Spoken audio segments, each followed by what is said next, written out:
Hey podcaster, I'm Tim Wahlberg, your podcast performance coach with another actionable tip so you can grow your podcast authority, generate leads, and convert with ease. Today's tip is don't underestimate the power of local podcasting. One of the questions I often ask people on my free podcast strategy call is how many new clients can you realistically handle right now while still giving them great service? And usually the answer is not 10,000. It's 10, maybe 20, maybe 50, depends on the business, of course. And yet, 5 minutes earlier on that same call, they told me their podcast goal was to get 100,000 listeners. So then I asked them, what exactly are you going to do with the other 99,950 people? Crickets. Somewhere along the way, podcasting got tangled up with vanity metrics. People started believing that success means going global, building massive audiences, and chasing download numbers from all over the world.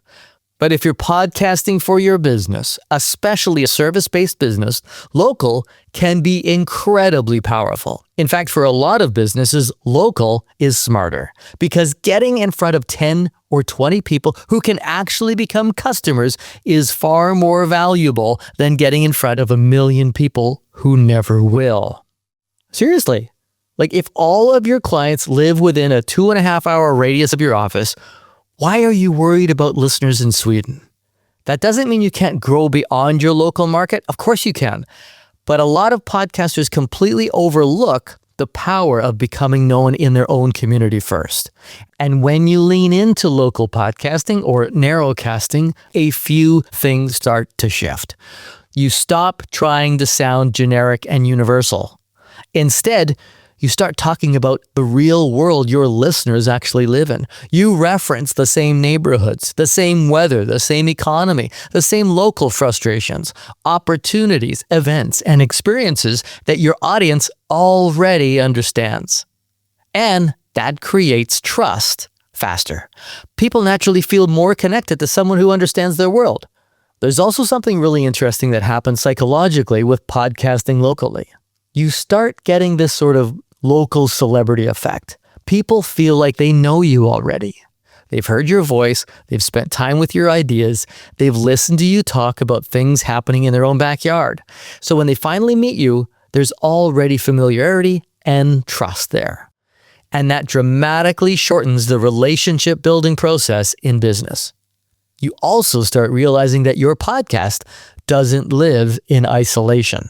It becomes connected to your networking, your referrals, your community presence, and your reputation in the places where you already do business. Someone hears your podcast and sees you at an event, the dots connect. More trust signals. And that's not nothing. I talked about it in episode 238. Trust is getting harder and harder to build. There are just so many shysters online. You know who's easier to trust? Someone local. And being local also has SEO benefits. When someone searches for help online, your content starts showing up because yes, people still search using their city or community name all the time. San Diego accountant, Calgary personal trainer, Nashville family lawyer. Local search still matters because proximity still matters. Google understands that. Now, does this mean every podcast should stay local forever? No. But some businesses have wrongly dismissed podcasting because their audience is too small or chased an audience bigger than they need while ignoring the eager audience in their own backyard. You don't always need a bigger pond.